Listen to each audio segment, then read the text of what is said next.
tous pour ce petit rendez-vous d'instant de lecture que j'aime beaucoup partager avec vous. Alors, je vous ai mis aujourd'hui devant les fleurs qui sont sorties avec ce très beau mois de mai.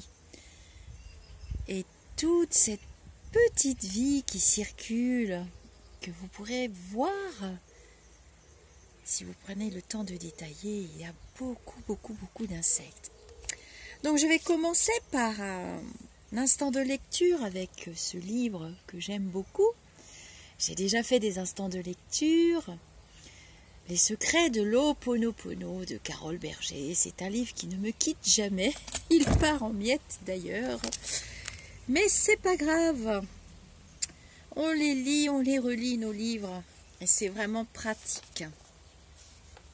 Alors c'est à la page 81. Accepter que rien ne dure. Les Hawaïens disent Eloliole ke halo ae he payo koho. Les changements sont inévitables. Se battre contre eux est une option. Bouddha disait aussi il n'y a de permanent que le changement. En observant la vie sans concession avec un regard lucide, on se rend compte que rien ne dure, ni les joies, ni les peines, ni bien sûr la vie, elle-même soumise à cette loi. Tout ce qui commence a une fin, c'est le cycle de la vie. Toutes les choses sur terre s'inscrivent dans ce cycle naturel. Ce changement permanent s'applique à tout et à tous. Les personnes, les émotions, les épreuves, les difficultés, mais aussi les grands bonheurs. Quand une expérience heureuse arrive dans notre vie, nous souhaiterions de tout cœur que cela ne s'arrête jamais. Nous voudrions arrêter le cours du temps pour garder précieusement le bonheur qui l'accompagne. À l'inverse, lorsque c'est une épreuve qui se présente, nous voudrions être ailleurs, ne pas avoir à l'affronter. Le conseil des anciens. Les anciens nous apprennent à tout accepter avec sagesse. C'est la vie. Profite du bon.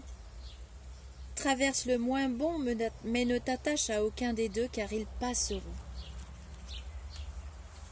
Il peut se révéler très utile de se souvenir de ce conseil dans les moments difficiles. Certaines circonstances de la vie nous laissent abattus, tristes et désorientés. Nous avons l'impression que nous ne nous en sortirons jamais. Toute la réalité prend la couleur de notre humeur et nous ne voyons plus que ça. Pourtant, à ce moment-là, nous devrions laisser une petite voix nous dire « Cela passera, cela disparaîtra. Tiens ta barre et patiente. Reste centré et accepte l'expérience. Fais tout ce qui est en ton pouvoir pour surmonter l'épreuve, mais accepte ton émotion. Comme un visiteur dans ta maison accepte ton état. Il ne sera pas toujours là. C'est le cycle de la vie, et tu en fais partie. Le constat est implacable. Que l'on en pleure, que l'on regarde sereinement le flot ininterrompu de la vie, cela ne l'empêchera pas de couler. La sagesse nous conduit à en prendre conscience afin d'éviter de dépenser inutilement de l'énergie à dire « non, je ne veux pas ». Parce que notre énergie est précieuse, il est plus bénéfique de l'utiliser à agir pour changer notre réalité, plutôt que de la perdre à lutter contre l'inévitable fin de toute chose.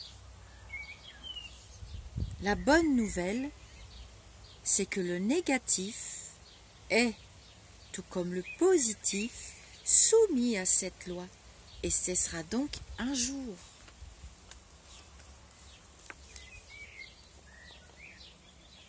Je vous mets le titre. S'accepter tel qu'on est. Accepter, c'est aussi s'accepter à 100%, avec ses qualités et ses défauts. comment voir l'unité de l'univers si l'on n'est pas uni en accord avec tous les aspects de son être, car on se cache, ou l'on refuse de voir ses aspects les plus sombres, Nous devons faire un travail de réconciliation avec nous-mêmes et accepter ces parts sombres, tout comme les plus lumineuses. Toutes les facettes de l'humanité cohabitent en chacun de nous. Personne n'est meilleur que son voisin. Notre responsabilité est de nous accepter totalement. Cela ne signifie pas ne faire aucun effort pour nous améliorer.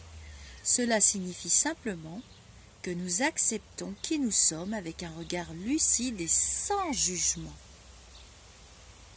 C'est grâce à cette honnêteté que la volonté de changer peut se mettre en action. Il est donc essentiel de reconnaître tout ce qui nous compose, car plus on nie certains aspects, plus ils crient fort pour être reconnus. Et tant que nous refusons de les voir, ils continuent à nous dire qu'ils sont là, et qu'eux aussi méritent de l'attention.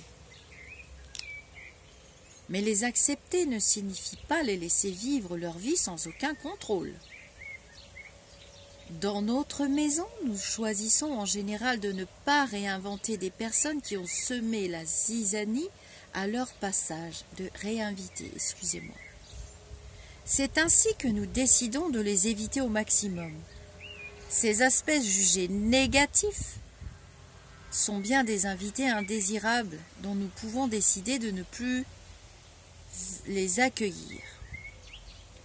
Sur la voie du Ho'oponopono, chaque chose qui nous compose est là pour une raison. Elle est utile jusqu'à ce qu'elle ne soit plus. Alors, si vous décidez qu'un certain aspect de vous n'est plus utile et vous empêche d'évoluer ou vous procure de la souffrance, il est temps de nettoyer toutes les mémoires liées à ce comportement pour vous en débarrasser. Nous en reparlerons plus loin. Mais, regardez bien, il y a les limites du mental.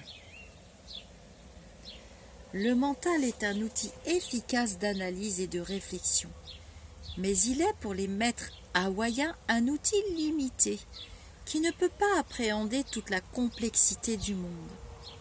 Il ne peut pas avoir une compréhension totale car il fait lui-même partie du monde phénoménal qu'il tente de comprendre. Il ne peut aller au-delà et embrasser l'infinie complexité de la vie puisqu'il en est issu.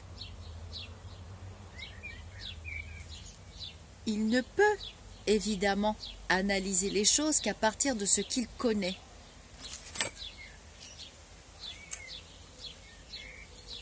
Sa propre carte du monde. Il n'embrasse jamais l'ensemble des éléments, mais seulement ceux qu'il peut traiter ou qu'il a pris l'habitude de prendre en compte. Sur des centaines de milliers d'informations qui arrivent jusqu'à notre cerveau, une infime partie est sélectionnée, le reste est rejeté. Le tri se fait en fonction de nos croyances, de nos habitudes, de nos mémoires. Et il conduit souvent à une analyse négative des choses qui limite notre potentiel. Je vais laisser passer les machines agricoles.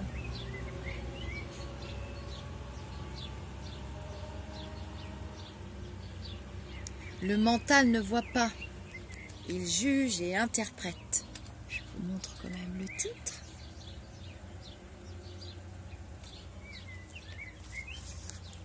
Voir signifie observer ce qui est, sans impliquer sa propre interprétation du monde. Et cette volonté demande beaucoup d'entraînement et de recul. Le mental a au contraire appris à jouer un tout autre jeu. Il ne sait pas voir. Il n'a pas été éduqué à le faire. Il ne peut pas faire autrement que de juger et d'interpréter. Rien n'est neutre à ses yeux. Il a un avis sur tout. Il est très fatigant, ce mental, d'ailleurs. Nous développons des listes impressionnantes de préjugés qui viennent à la fois de notre éducation et que nous n'avons jamais remis en cause, mais aussi de nos expériences passées.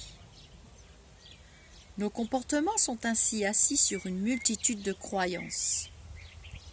Ces croyances sont nées des leçons que nous avons tirées de la vie, mais aussi de ce que l'on nous a inculqué lorsque nous étions enfants, à l'âge où le terrain était encore vierge de tout préjugé ou d'empreintes inconscientes. Et ces jugements ont bien sûr la limite de leur subjectivité. Avez-vous remarqué comment d'une même situation, deux personnes vont voir des choses très différentes et interpréter les faits à leur façon ? Dans un couple, cela peut devenir presque cocasse. Alors là, Carole Berger cite une situation avec deux réactions.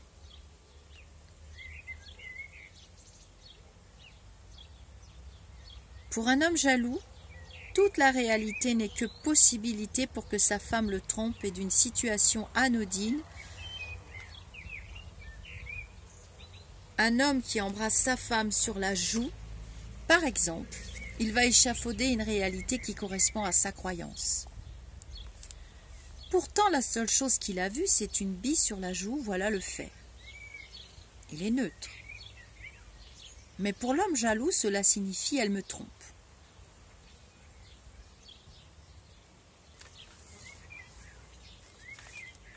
Pour l'homme confiant, cela peut signifier « cet homme apprécie ma femme, il a raison, elle est délicieuse ». Prenons un autre exemple. Ce matin, vous vous levez et regardez par la fenêtre. Il pleut. Vous êtes déçu. C'est le seul week-end que vous passez loin de chez vous avec votre moitié. Vous aviez prévu une grande balade et un pique-nique. Tout est à l'eau. Le week-end est fichu. Vous pouvez passer le reste du week-end à vous morfondre ou au contraire décider d'être souple et de vous adapter à quelque chose que vous ne pouvez pas changer. Et pourquoi ne pas sortir de votre petit moi et penser à l'agriculteur qui attendait la pluie depuis des jours? Le mental est fâcheusement attiré par le négatif.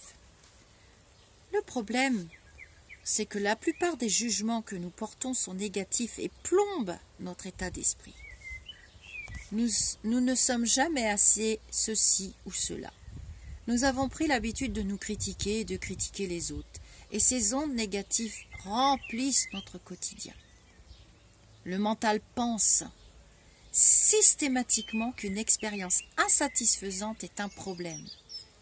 Elle provoque des émotions désagréables. Le mental a tranché. Ce n'est pas bon, c'est un problème. Il classe cette expérience comme négative et va dorénavant tout faire pour qu'elle ne se reproduise plus.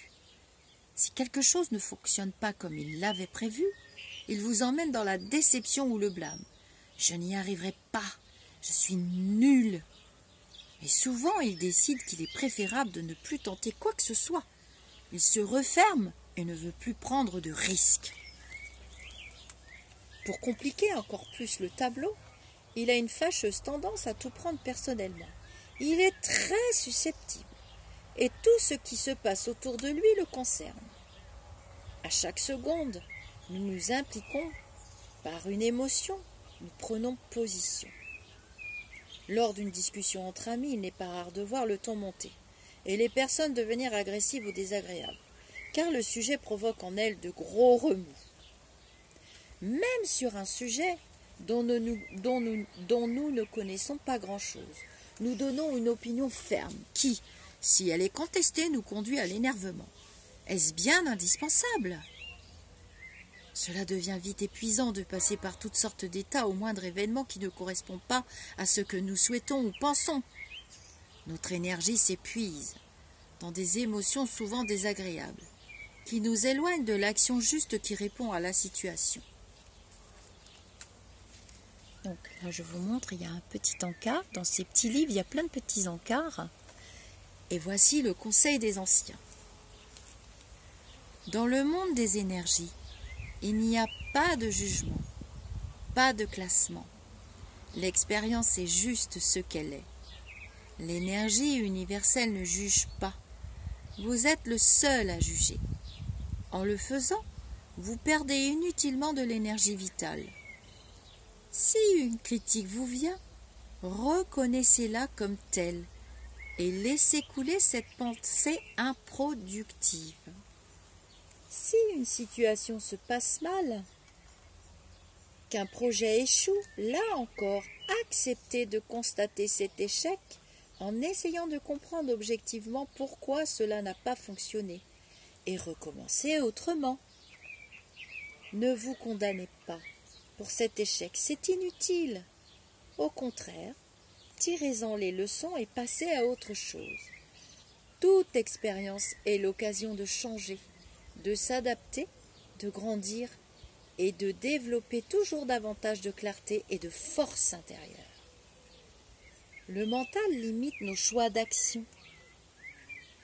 Un jour, oncle Robert, homme sage qui vit à Puna, au sud de la grande île, a dit « Ne crois pas tout ce que te dit ton mental. Le seul outil qu'il a à sa disposition pour analyser une situation, c'est la comparaison avec ce qu'il connaît déjà, le passé. Mais le passé n'est pas le présent. Ce qui a été par le passé n'existe pas dans le présent. Les expériences du passé ne sont que les expériences du passé. Les circonstances qui existaient à ce moment-là n'existent plus. Au moment présent, il y a d'autres circonstances. N'utilise pas le mental pour prendre une décision. Sers-toi de lui pour analyser la situation en toute objectivité. Mais le choix doit venir d'ailleurs, d'un endroit où le mental n'a pas d'accès. On pourrait alors se dire « Cependant, quand on montre à un enfant que le feu brûle, il retient la leçon et ne s'approchera plus du feu. C'est une expérience utile.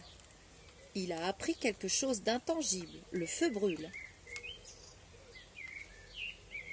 C'est d'ailleurs vrai pour toutes les expériences. Elles nous sont utiles pour ne pas répéter les mêmes erreurs. Certes, mais il y a une différence entre les expériences assises sur les lois physiques et celles assises sur les lois énergétiques. Les lois physiques ont cette particularité de se répéter à l'infini, et l'expérience ainsi traitée par le mental est utile. Il en va très différemment avec les lois de la vie. Une expérience passée ne peut pas servir à juger si l'expérience présente sera bonne ou non. Les circonstances ont changé, tout a changé autour de soi, et personne n'en connaît les effets. Chaque nouvelle expérience s'assoit sur le présent, et seulement sur le présent. Alors là, il y a un autre petit paragraphe avec un exemple qu'elle donne. Une histoire d'amour qui tourne mal. Imaginez une femme qui a donné tout son cœur à un homme, sa confiance, son amour. Elle a tout investi, mais la relation tourne mal et son partenaire la quitte. Elle perd confiance, se dit que c'est de sa faute ou encore qu'elle n'a pas bien fait les choses. À aucun moment elle ne se dira le contraire. J'ai été honnête, vrai. J'ai donné tout ce que je pouvais. Si cette personne n'y a pas trouvé son compte, c'est qu'elle ne me correspond pas. Je fais confiance à la vie pour m'offrir un compagnon qui m'aimera comme je le mérite. Au contraire, la souffrance va s'installer. Une mémoire va se mettre en place. Le jour où elle rencontrera un autre homme, cette mémoire va se réactiver et avec elle l'émotion liée à l'abandon ou à la trahison. Il est possible alors que cette femme passe à côté de la plus belle histoire de sa vie, par peur que l'histoire ne se répète. Si elle réfléchit trop, elle ne prendra pas de risque. Cela fait trop mal ou alors elle deviendra si méfiante que la relation deviendra impossible. Mais pourtant tout est différent. Ce n'est pas la même personne. Ce n'est pas la même histoire. Si elle écoute ses intuitions, peut-être qu'elle aura le courage de retenter sa chance sans la gâcher avec ses peurs. Si elle écoute son mental et ses souffrances passées, elle passera probablement son chemin ou rendra la relation vraiment très difficile.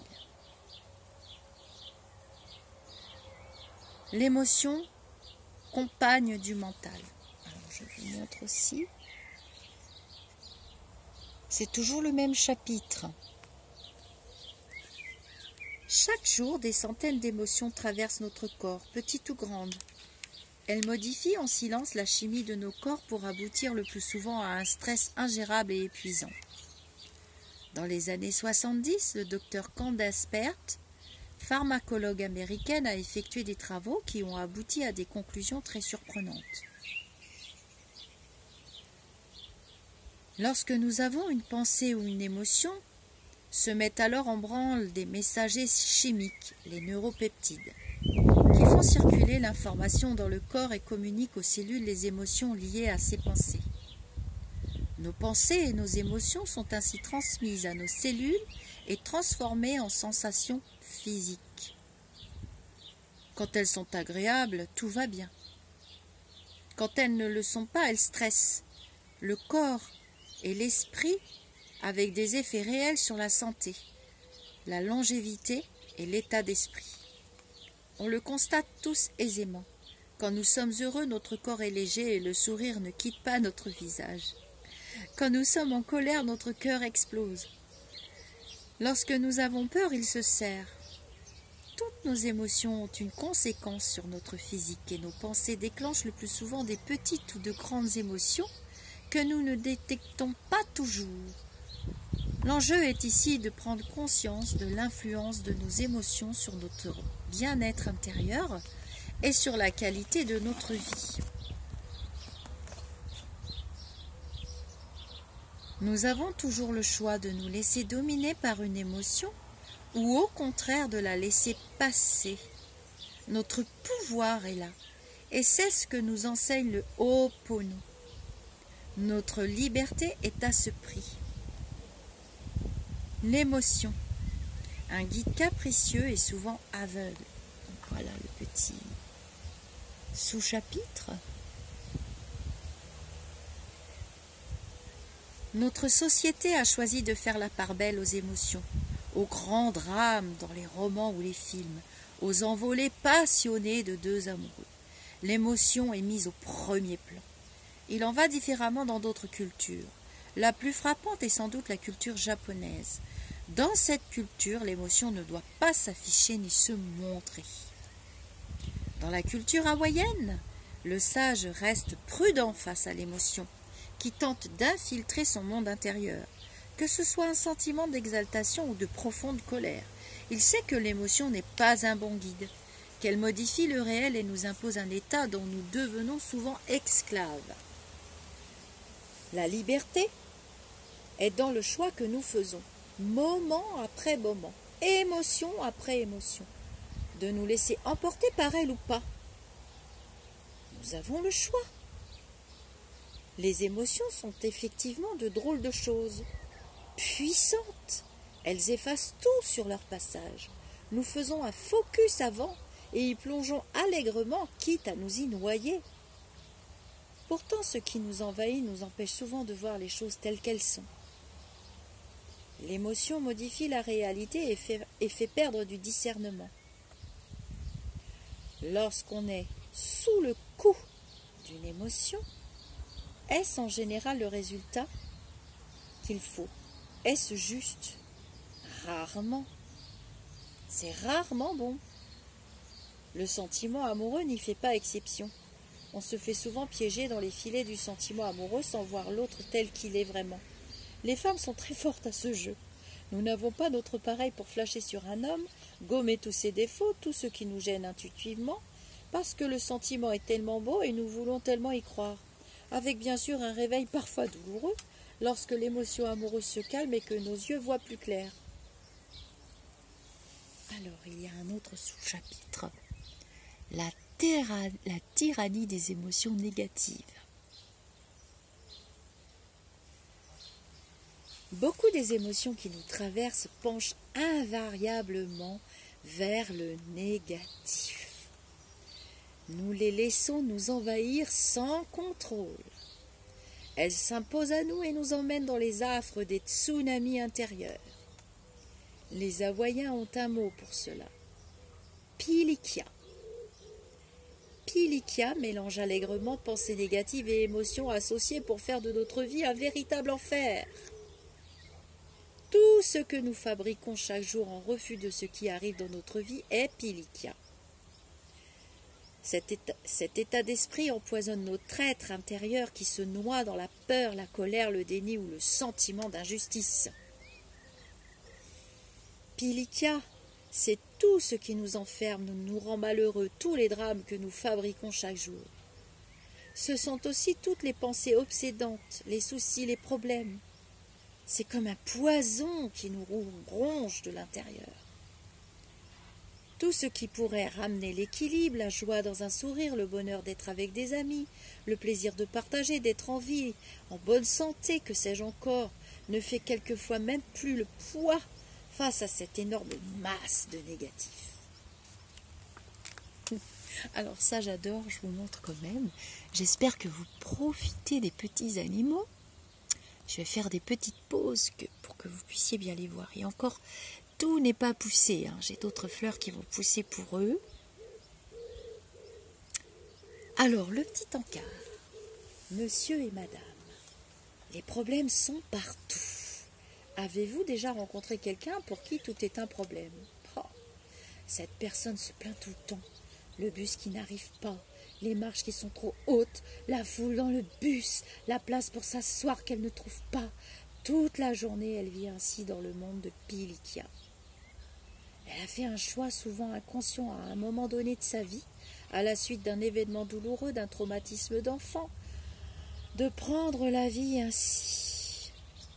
Elle a trouvé une façon bien à elle de se protéger, de ne pas prendre le risque d'être heureuse, de peur que cela disparaisse pour être sûre de ne jamais être déçue. Peu importe les raisons de ce choix, le résultat est là. Elle vit dans les énergies négatives et en devient même dépendante. Elle y trouve son compte et n'en changera que si elle a la chance un jour de changer de croyance et de réaliser que d'autres voies sont possibles. On en connaît beaucoup, des gens qui sont dans Pilikia, infestés de Pilikia dans ce monde où nous devrions être heureux, où nous avons tout pour travailler notre spiritualité, nos chemins d'âme. Qu'est-ce qu'il y a comme personnes qui sont dans Pilikia? Bon, ça c'est ma parenthèse perso. Je me permets de regarder tous ces animaux parce que ce sont des animaux. Et vous voyez, du coup, ils vont de fleur en fleur parce qu'il y a très peu de fleurs ici, il n'y a que des champs. Et il n'y avait pas de fleurs dans ce jardin quand je suis arrivée il y a une dizaine d'années. Et comme ils vont de fleur en fleur, ils les pollinisent. Et comme j'ai l'intention, comme tous les ans, de planter des tomates, et bien après ils iront polliniser mes tomates, les fleurs des tomates. Et c'est pour ça que tout le monde s'interroge comment ça se fait que j'ai autant de tomates pour même pas 6 ou 8 pieds que je plante. Ça croule de tomates. Eh bien le secret réside dans la nature. Il faut la laisser faire et ne pas mettre de produits qui tuent les insectes. Ils sont nécessaires à notre équilibre. Bon, c'était ma petite parenthèse bio. Dans ces consultations, Unti Mahealani peut sembler un peu dur quelquefois. À une personne qui se plaint d'une situation difficile qu'elle traverse, elle lui répond. Vous me direz quand vous voudrez passer à autre chose et nous ferons quelque chose.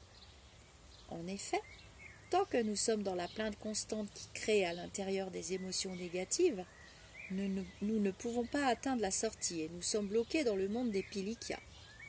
Mais pourquoi cela m'arrive? Ce n'est pas juste, cela m'obsède, je veux comprendre. Tant que nous sommes dans cet état d'esprit, rien n'est possible, nous sommes enfermés.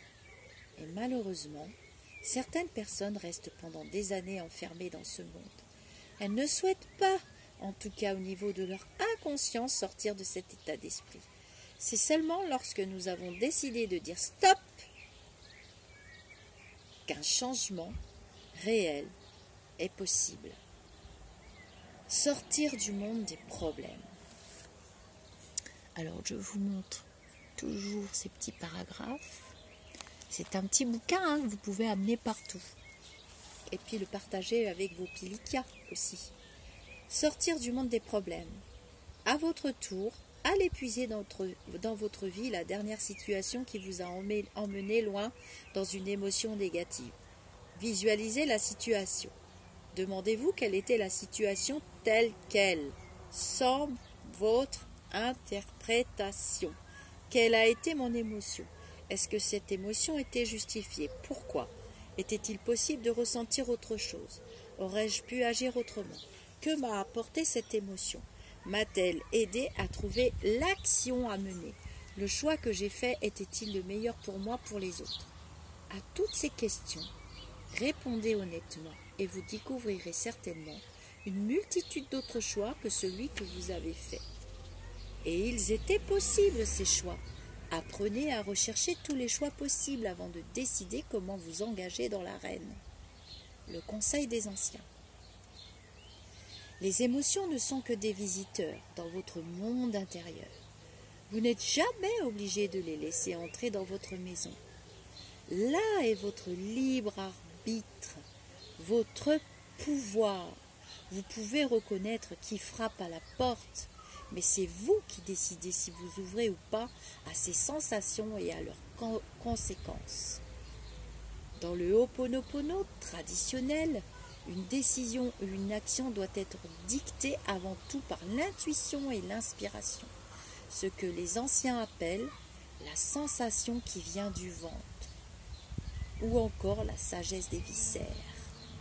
En fait, quand on a connaissance des 7 chakras principaux, ce qu'ils sont en train d'expliquer dans la sagesse hawaïenne aussi, on le retrouve dans d'autres cultures, notamment en Inde. Ça vient du plexus solaire, du chakra solaire et du chakra du cœur, ces émotions. Et quand on est basculé, alors on peut reparler des ancrages aussi, mais quand on bascule dans des émotions trop violentes, on a du mal à les analyser, à prendre une décision. Il y a même des petites entités qui peuvent s'accrocher à votre plexus solaire. Alors là, c'est une autre histoire. Ça sera une histoire de médium plutôt. Quand le mental se tait et que l'émotion s'apaise, lorsque l'autre ego accepte de se taire, en fait, on vous parle de l'ego aussi, hein, nous vivons enfin pleinement l'instant présent, juste pour ce qu'il est. Et dans cet espace, il est possible de changer sa réalité. Pour chasser une pensée, seule une autre pensée peut le faire. Et nous pouvons choisir à chaque instant la pensée qui remplacera l'ancienne. Le conseil des anciens. Alors, le petit encart, toujours. Unti, encore une fois, vient à notre rescousse et nous offre ses conseils. Soigner ces mots commence par la reconnaissance sans fioriture que l'on a un problème, que l'on est noyé dans les pilikas, qui nous empêchent de respirer pleinement. La tête n'est souvent qu'un empilement de négativité et de limitation. La deuxième étape est d'être prêt à 100% pour faire tout ce qui est possible pour sortir de cette prison, dans laquelle on s'est enfermé tout seul comme un grand ou une grande. Et la troisième étape est dans la transmutation permanente de nos pensées et de nos actions. Je vais m'arrêter là pour aujourd'hui. Je pense que je vais mettre un petit marqueur et je vous lirai la suite de ce chapitre, parce qu'il reste quand même 4 ou 5 pages, et ensuite je vous lirai s'alléger et nettoyer ces mémoires anciennes, ces anciennes mémoires, on en parle beaucoup. Et puis voilà, bon, il y a des gens, hein, c'est la vie qui est autour. Donc, j'espère que ce petit instant de lecture vous aura plu. Moi, j'aime beaucoup les pensées hawaïennes, les pensées bouddhistes, les pensées qui viennent de l'Inde, de tous ces pays qui ont d'autres cultures et qui ont énormément à nous apporter dans nos cultures actuelles. Je trouve qu'elles ont vraiment toute leur place et ce mental qui occupe beaucoup trop de place. C'est pour ça que mes petits lumineux m'ont conseillé d'appeler ma chaîne et mon groupe Au-delà du spirituel, parce que c'est au-delà du spirituel, évidemment. Nous avons tous des intuitions, nous avons tous des possibilités, nous avons tous des choix à faire sur nos chemins de vie. Nous sommes venus dans ces incarnations pour travailler la lumière de nos esprits, de nos esprits incarnés dans des corps humains, dans un monde très lourd qui est quand même la planète Gaïa. Mais regardez ce qu'on peut obtenir avec un peu d'amour, d'entretien et de joie du cœur. Les gens sont toujours étonnés que j'ai autant de fleurs, mais bon, j'ai un petit secret qui s'appelle les petits lumineux aussi, donc j'ai de l'aide.